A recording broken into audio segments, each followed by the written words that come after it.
Ya, a'udzubillahi minasyaitonirrajim. Bismillahirrahmanirrahim. Assalamualaikum warahmatullahi wabarakatuh. Salam sejahtera dan sampurasun bagi para sahabat semua, baik mahasiswa maupun yang menyaksikan tayangan streaming ini.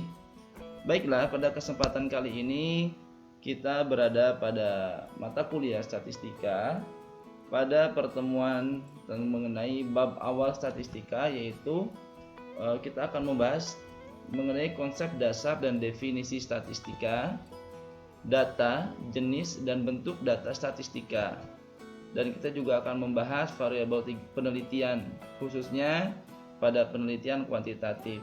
Tapi sebelumnya, marilah kita bersyukur kepada Allah Subhanahu wa taala yang telah memberikan nikmat iman, Islam dan juga semangat motivasi senantiasa thalabul ilmi, memenuhi kewajiban kita selaku seorang muslim dan muslimat di hadapan Allah Subhanahu wa taala. Dan tak lupa kita bersalawat, Allahumma shalli ala sayyidina Muhammad wa alihi wa barik wa sallim ajmain. Amin ya Allah ya rabbal alamin.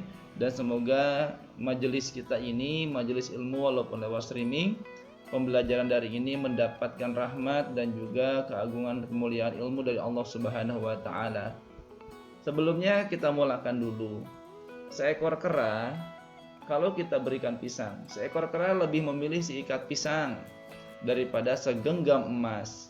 Karena si kera tersebut nggak tahu bahwa dengan emas itu dia bisa beli lebih banyak pisang daripada sesisir atau seikat yang dia miliki.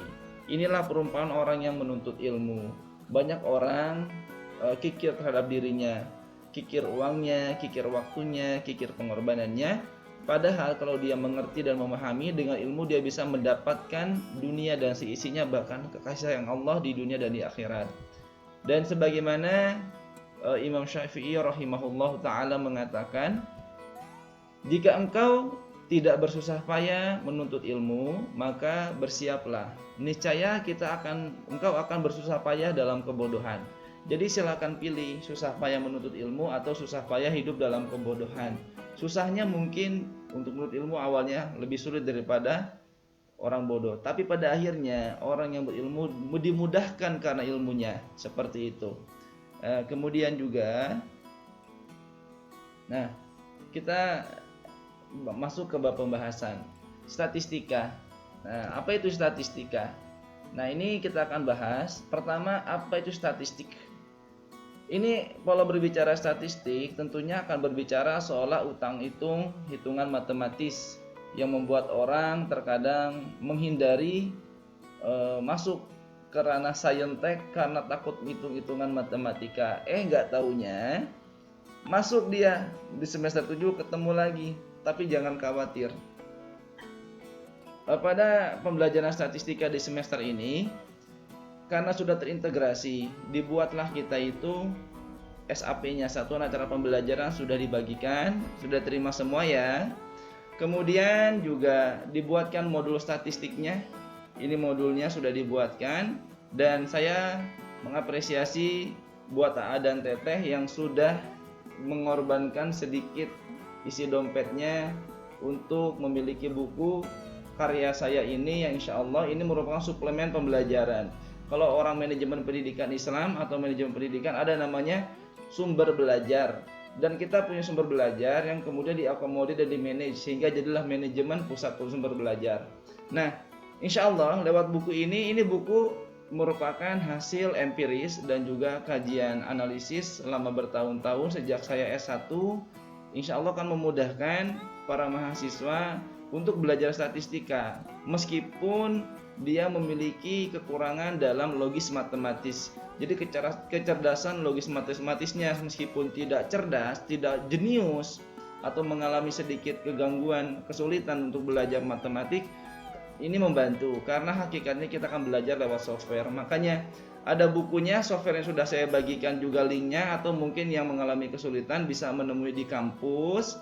Tinggal kontak aja, Bapak ada di kampus hari apa, nanti saya mau datang, insya Allah saya layani. Itu bagian daripada pelayanan jasa pendidikan seorang dosen, seorang pendidik kepada peserta didiknya atau kepada mahasiswa.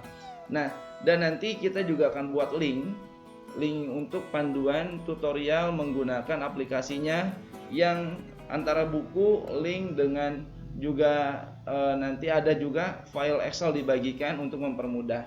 Oke, kita bahas aja apa itu statistik.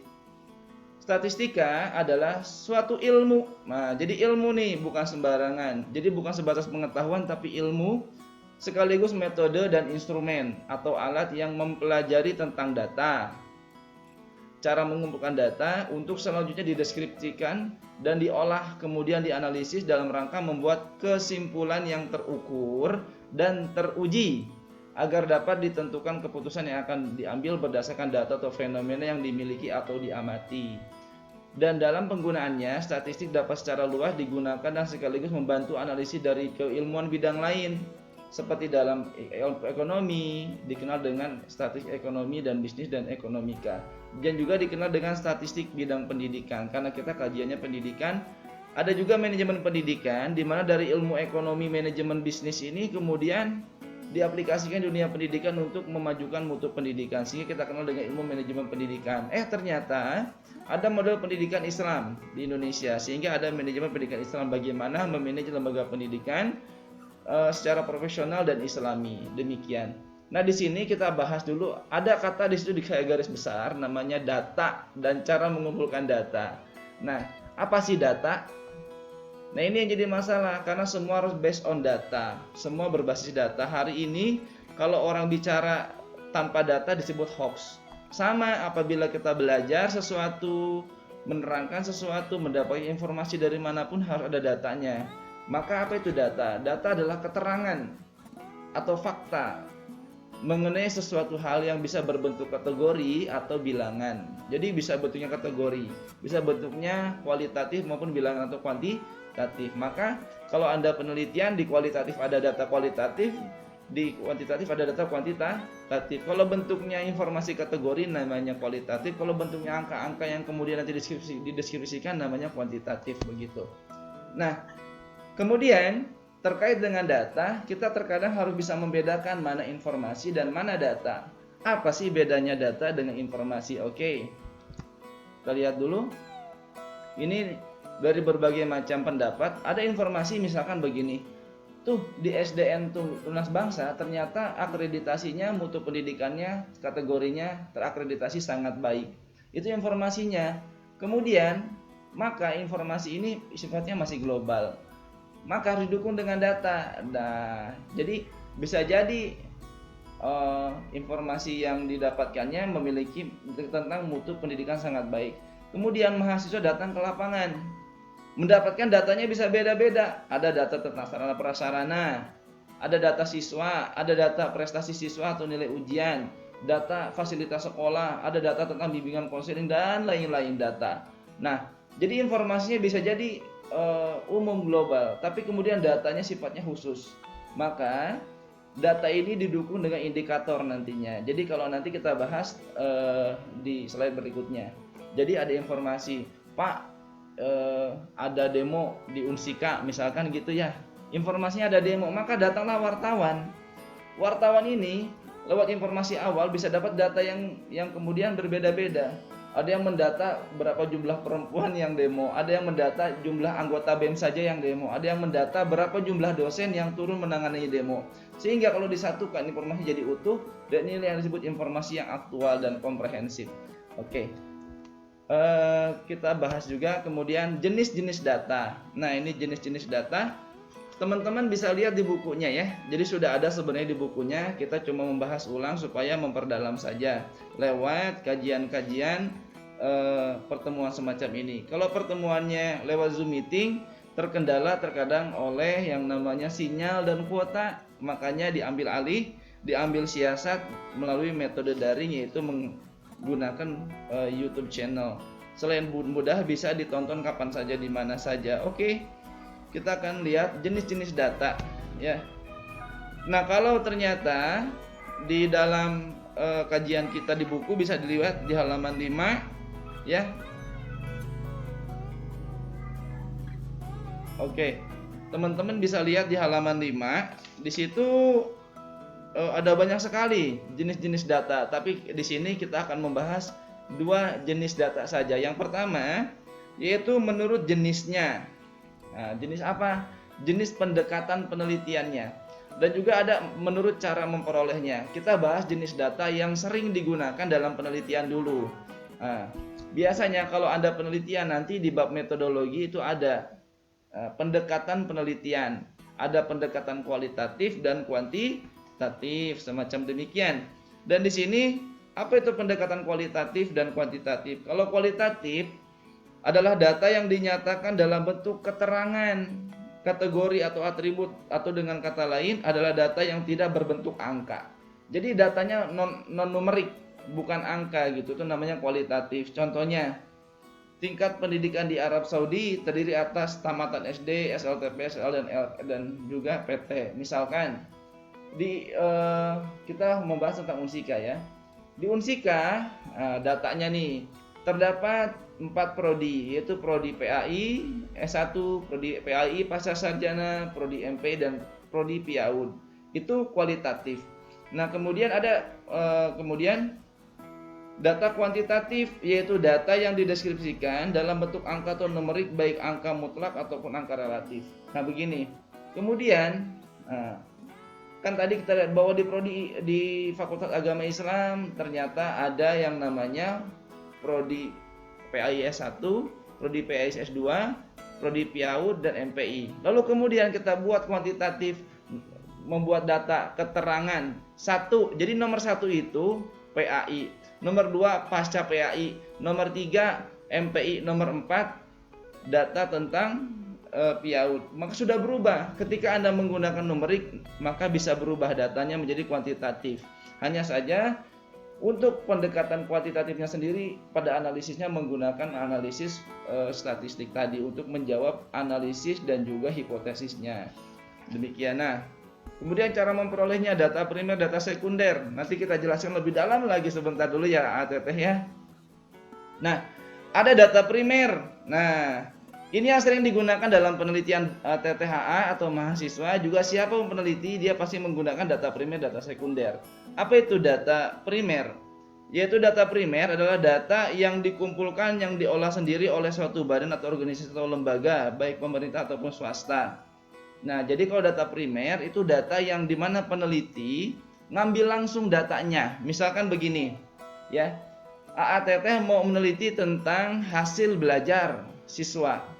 Nah, untuk mengetahui hasil belajar siswa, Teteh ternyata atau AA bikin tes 10 soal, diberikan sama siswanya.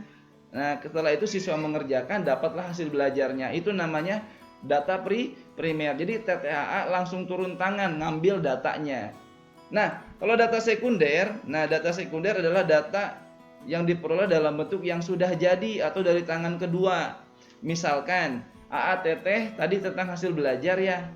Pengen tahu hasil belajar siswa, datang ke sekolah, minta data sama gurunya atau sama kurikulumnya atau sama kepala sekolahnya, dan tidak turun langsung ke siswa, tidak bersentuhan langsung dengan siswa, namanya data sekunder begitu. Nah, mohon dipahami, ini seringkali mahasiswa di penelitiannya belum bisa membedakan mana data primer dan data sekunder. Oke? Diharapkannya udah ngerti dulu nih sampai sini ya.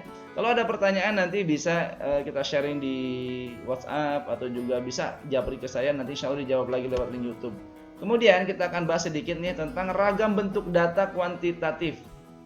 Ada nominal, ada ordinal, ada interval dan juga ada data rasio. Nah, yang jadi pertanyaan apa sih bedanya? Kita lihat. Data nominal ya. Maaf kecepatan. Data berupa angka yang berfungsi sebagai simbol atau tujuan kategorisasi. Data nominal, kita lihat contohnya. Misalkan AATT sedang membuat data, kemudian mengklasifikasi data dan diberikan kode. Jadi data nominal adalah data simbolik. Artinya ketika TT, kalau orang Jawa simbolnya 1, orang Madura simbol, orang Sunda 2, orang Madura simbolnya 3.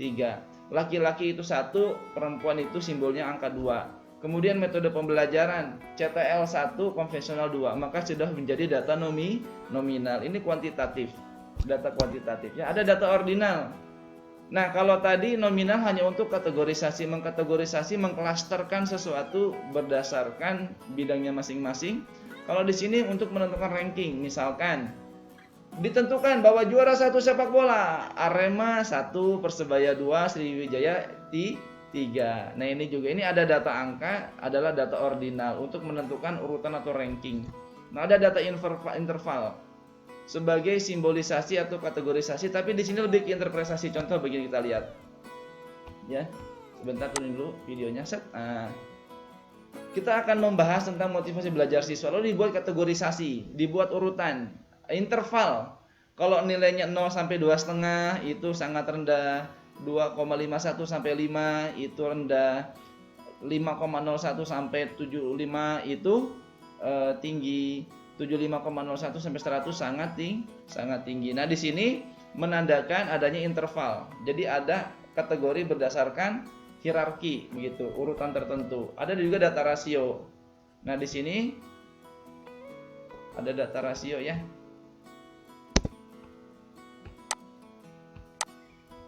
Oke. Yaitu jenis data berupa angka yang berfungsi sebagai simbol, menentukan urutan ranking serta menentukan perbedaan tingkat data. Kita lihat. Nah, ini. Kalau TATT datang ke sebuah sekolah, kemudian menjaring data, mengumpulkan data tentang hasil belajar mata pelajaran bahasa Inggris, PAI, bahasa Indonesia, apalah itu mata pelajarannya misalkan ya. Ini ada urutan data, ada yang dapat 90, 87, 85, 84, 81, 79, 74, 73, 67 dan 65. Itu namanya data rasio. Data rasio begitu ya. Nah, oke. Sampai sini itu tentang data. Kemudian ini pembahasan berikutnya tentang variabel penelitian. Ini penting dalam kuantitatif ya. Oke, kita bahas sedikit. Mohon konsentrasinya ditingkatkan kembali. Variabel penelitian. Nah, ini untuk orang MPI dulu. Saya buat judulnya. Ada judul pengaruh supervisi terhadap kinerja guru madrasah. Pengaruh supervisi terhadap kinerja guru madrasah. Dan kita tahu dalam penelitian minimal ada 2 variabel untuk kuantitatif. Boleh 3, 4, 5, 6, 7, sebanyak mungkin, silakan asal sanggup aja nganalisisnya ya. Semakin banyak maka semakin rumit juga analisis statistiknya. Pengaruh supervisi terhadap kinerja guru madrasah. Oke, begini. Dari judul ini tentu ada variabel X dan variabel Y. Variabel X adalah variabel bebas dan variabel Y adalah variabel terikat. Nah, mana coba yang X-nya kita lihat? Variabel X-nya adalah supervisi dan variabel Y-nya adalah kinerja. Apa itu variabel X? Variabel X adalah variabel bebas yang menyebabkan adanya variabel Y. Jadi, ya kenapa gitu? Kita lihat. Dan variabel ada variabel terikat atau terdampak atau dependent. Kita jelaskan dulu tentang variabel X dan Y dulu ini. Di sini gini, ada variabel Y sebagai variabel terikat, variabel dependent. Jadi yang mau kita teliti hakikatnya awalnya adalah tentang kinerja. Kinerja guru itu bermasalah Pak, gurunya jarang masuk, nilainya ngasih nilai sembarangan, nggak pernah disiplin, mengabaikan murid, kemudian nggak bikin RPP, kemudian juga evaluasi dan juga analisis belajar yang nggak dibuat. Nah ini kinerja, ciri-ciri kinerja guru yang lemah atau rendah, yang belum optimal. Kemudian dicari penyebabnya, ada banyak mungkin ya, ada karena kepemimpinan, ada karena supervisi, ada karena motivasi, ada karena kompensasi, macam-macam lah. Ada karena pembinaan, ada juga karena mungkin faktor psikologis. Itu relatif, apapun bisa jadi faktor penyebabnya. Nah, namun kinerja ini rendah dikarenakan salah satunya dicarilah teori tentang apa saja faktor penyebab dan salah satunya adalah supervisi. Dan supervisi adalah faktor penyebab. Jadi bisa jadi kinerja ini bukan supervisi yang menjadi variabel X-nya. Misalkan pengaruh kepemimpinan, atau misalkan pengaruh kompensasi, pengaruh lain-lain banyak lah ya. Silakan dicari nanti. Yang jelas variabel X itu yang menyebabkan variabel Y-nya jadi rendah seperti itu. Jadi bermasalah Y itu karena dipengaruhi oleh masalah di X gitu. Nah, demikian. Nah, sekarang kita akan bahas tentang PAI nih, tentang yang di PAI. Ada judul pengaruh NHT, metode NHT terhadap prestasi belajar. Anggap prestasi belajar PAI. Nah, ini mana variabel X dan variabel Y-nya? Oke. Variabel X-nya adalah NHT. Variabel Y-nya adalah prestasi belajar. Jadi ternyata kalian datang ke lapangan, ke sekolah, ke lembaga pendidikan, mau itu PLP, mau itu sedang KKN sekarang, atau juga memang kalian sedang ngajar, melihat prestasi belajarnya amburadul nih, berantakan. Dari mana tahu prestasi belajarnya kurang bagus? Salah satunya dari KKM. Jadi ingat, buat yang jurusan PAI, kalau Anda merumuskan sesuatu tentang belajar, Salah satunya rumuskannya di KKM. Kriteria ketuntasan minimalnya harus jelas. Karena boleh jadi KKM ini di satu sekolah KKM itu sudah menunjukkan angka baik, misalkan 70 anak memperoleh nilai baik. Itu di sekolah A, tapi di sekolah B ternyata nilai 80 justru jadi cukup, bukan baik gitu. Kenapa? Karena menetapkan kriteria KKM-nya terlalu tinggi begitu. Nah, ternyata prestasi belajar siswanya ada masalah di mana misalkan 60% siswa remedial. Ini kan jadi masalah. Nah, diteliti ternyata salah satunya adalah lewat ada dari kompetensi guru, lingkungan belajar, metode, media, kemudian juga sarana prasarana, motivasi belajar siswanya, kemandirian belajar siswanya bisa jadi. Tapi kemudian AA atau TT merumuskan dari penelitian sebelumnya adalah metode ini menentukan prestasi belajar, dan salah satunya metode NHT. Karena sebelumnya gurunya menggunakan metode konvensional terus Pak, ceramah, atau metode yang tidak menunjukkan siswa aktif dalam pembelajaran. Sehingga dirumuskan metode NHT supaya siswa aktif dan juga kritis dalam pembelajaran. Nah inilah. Dan kalau setelah itu, nah oke kita ulangin. Untuk yang di atas, pengaruh supervisi terhadap kinerja guru madrasah itu judul riset korelasional, di mana kalian nanti menggunakan angket ya untuk menjaring data tentang supervisi dan kinerja guru. Bikin angket 2, kemudian angketnya nanti disebar ke subjeknya atau ke respondennya atau ke sampelnya gitu, dan kemudian lakukan analisis. Nanti analisis kita belajar lewat buku ini. Nanti juga lihat panduan YouTube-nya dan juga kita bimbing langsung nanti, walaupun lewat YouTube insya Allah semua bisa. Kemudian ada pengaruh metode NHT. Nah kalau ini judulnya tentang riset eksperimen. Jadi bagusnya kalau ada judul tentang metode pengaruh NHT terhadap prestasi belajar, itu bagusnya riset eksperimen. Atau mungkin Pak kalau judulnya Pak diganti gitu, implementasi metode NHT dalam meningkatkan prestasi belajar, boleh nggak Pak riset eksperimen? Itu boleh. Di beberapa perguruan tinggi seperti di UPI, kemudian juga di UNY itu bisa. Jadi hanya kalimat judulnya redaksinya beda-beda tapi isinya pendekatannya eksperimen, atau juga bisa action research, penelitian tindakan kelas. Oke, dari sini kita simpulkan ya. Apa itu variabel penelitian? Variabel adalah sesuatu yang berbentuk apapun, anything and everything, yang ditetapkan oleh peneliti untuk dikaji, dipelajari apa yang akan diteliti oleh peneliti sehingga diperoleh informasi tentang hal tersebut, kemudian ditarik kesimpulannya. Jadi apapun bisa jadi variabel gitu loh. Hanya saja variabelnya terukur. Jadi jangan sampai mahasiswa tuh bikin judul pengaruh jajan cilok terhadap prestasi belajar. Ini nggak logis. Jadi kalaupun apapun bisa Anda teliti, tapi ada pengaruh makan cilok. Emang pertanyaannya begini, nantinya kita akan timbul pertanyaan, loh prestasi belajar iya bisa diukur, baik lewat data sekunder maupun data primer, memberikan tes kepada anak. Makan ciloknya ngukurnya gimana? Nah di situ ini yang kemudian jadi masalah. Kalau mau dibuat jangan pengaruh makan cilok, tapi pengaruh pola makan anak atau pengaruh asupan gizi anak terhadap prestasi belajar anak. Nah nanti bisa dikaji tuh, dan kalian harus punya indikator gitu loh. Jadi harus punya indikator. Apa itu indikator? Yaitu identifikasi apapun itu yang bisa menunjukkan ciri-ciri bahwa variabel itu punya masalah atau sukses. Contoh begini, Nabi Muhammad, dasar munafik lu. Nah, maaf nih ya, ini bahasa agak Jakarta kita nih. Dasar munafik. Nah, itu ada kata munafik. Tapi kemudian munafik ini ada indikatornya. Maka Nabi Muhammad sendiri menentukan indikator orang munafik. Bahwasanya ayatul munafikun salasun, bahwasanya tanda-tanda orang munafik itu ada 3, yaitu apabila berkata wa idza hadatsa kadzdzaba, kalau dia berkata pasti bohong. Tuh, jadi kalau ada orang bohong, berkata bohong, udah termasuk tanda-tanda munafik. Nah, kemudian yang kedua, apabila dia berkata bohong, apabila dia dipercaya wa idza tu'mina khanna, apabila ia dipercaya diamanahkan amanah pasti khianat. Dan yang ketiga, apabila dia berjanji maka dia lupa, dia melupakan janjinya, dia lupa janji. Nah ini 3. Maka ini kalau 3 tanda-tanda ini indikatornya sudah terpenuhi, maka orang itu bisa dikategorikan munafik. Begitu juga kalian prestasi belajar, apa saja indikator prestasi belajar. Nah ketika indikator terpenuhi maka dia sukses. Ketika indikatornya tidak terpenuhi, prestasi belajarnya ada masalah. Begitu ya. Oke, terima kasih. Dan saya mohon maaf, mungkin ini dipanjang lebarkannya cuma lewat Zoom meetingnya, lewat YouTube aja. Saya aturkan terima kasih banyak buat para mahasiswa, dan saya mohon maaf ada kekurangan dalam pembelajaran, tapi mudah-mudahan ini akan membantu. Dan terima kasih buat yang sudah beli buku. Kenapa? Bukan masalah beli bukunya.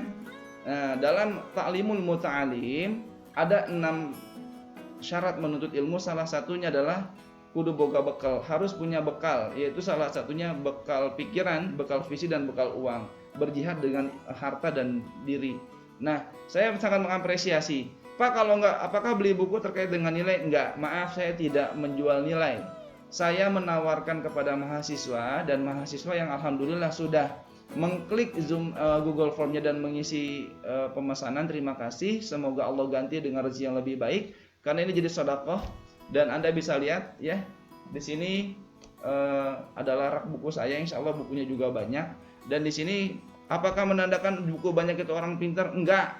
Setidaknya kalau Anda punya buku itu akan membantu kita di mana kita punya masalah tentang kajian penelitian tentang satu keilmuan, di buku itu selalu ada jawabannya. Dan kalau kurang, cari lagi buku yang lain, beli lagi.